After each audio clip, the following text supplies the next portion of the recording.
In this video, I'm going to show you how to deposit funds in VT Markets. Now, the first thing you want to do, you want to sign into your account on VT Markets, and then you want to click on Deposit up top right.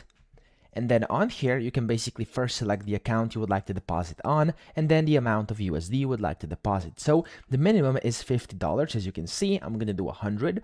And then if you have a rebate voucher, you can put in here. But if you don't, you can just press on continue like me.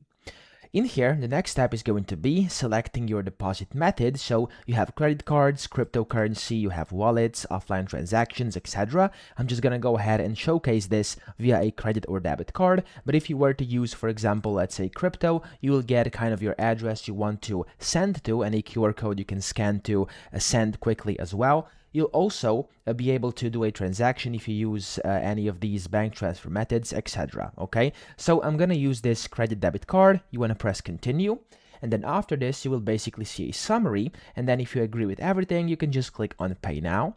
It's going to take you to yet another page where inside there we go, I'm gonna have to put in my card details, and after that press deposit, and your deposit is going to be complete. So that's pretty much it. I hope this video helped you out. If it did, please subscribe to the channel and help me out as well.